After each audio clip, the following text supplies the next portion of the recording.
Okay, I'm back with part 2 of video clips from my experience and the things that I learned when I was dealing with narcissistic abuse. If you haven't already, check out video 1 on YouTube, like and subscribe, and let's get into part 2. Emotional manipulators, they're real.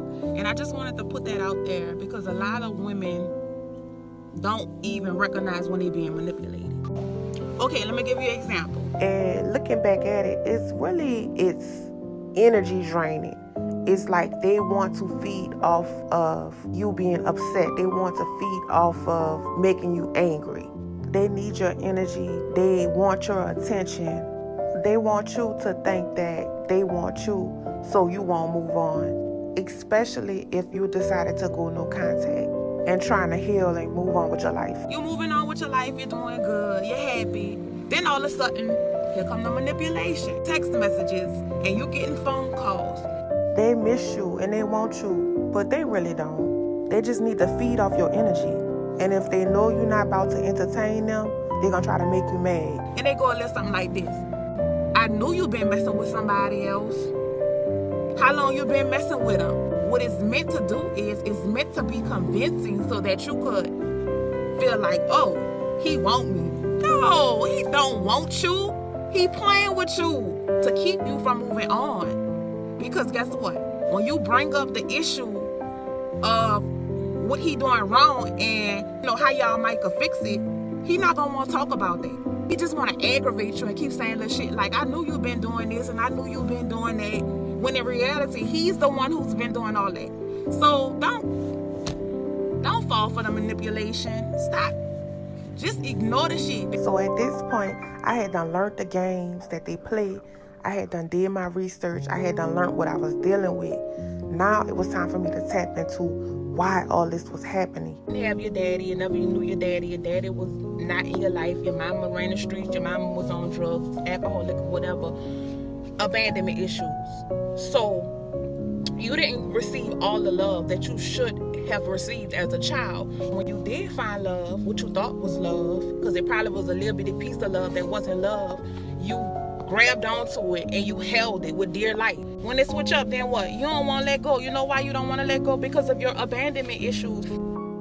So abandonment issues is the reason why I dealt with it for so long, because it was an emotional roller coaster of highs and lows for about 4 years, and 3 children were conceived. So that made it even harder to just detach. Plus the trauma bind and stronghold had to be broken. I had to basically fight those demons. You can't be mad at somebody for doing them when you're supposed to be doing you. If you feel like you're not being treated right, you're supposed to leave. But you holding on because of your issues from your past. You can't let go. So you accepting that shit. I got the hell on. I was like, no. And it was hard. It was a sacrifice because I had 3 small children. And if you think living and dealing with a narcissist is hard, wait till you leave that narcissist. It's going to get 10 times worse. He going to have a new supply within 24 hours. Yes, he going to have a full-blown relationship within 24 hours. And the smear campaign is about to begin. The narc done already told her all your business.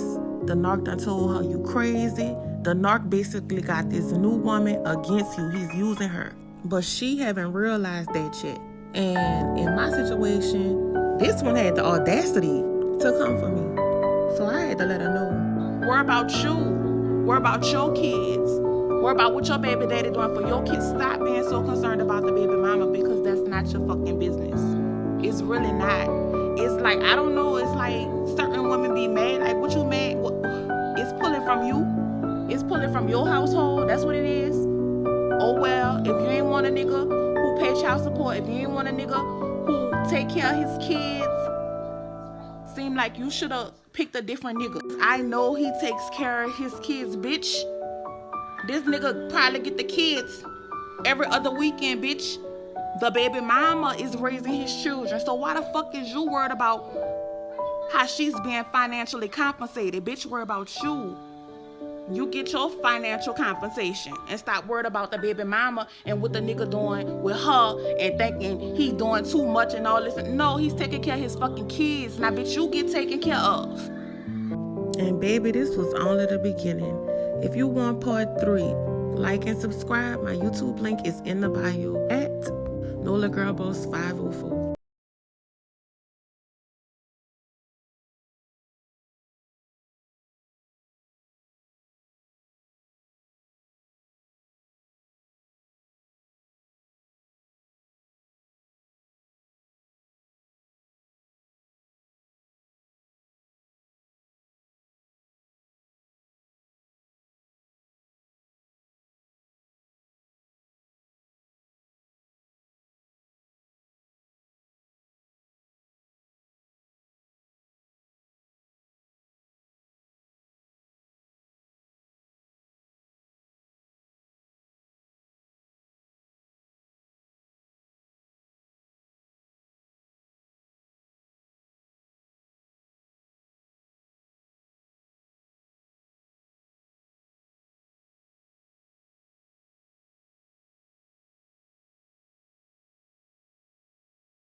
And you know how they say the narcissist wear a mask? I tell you no lie.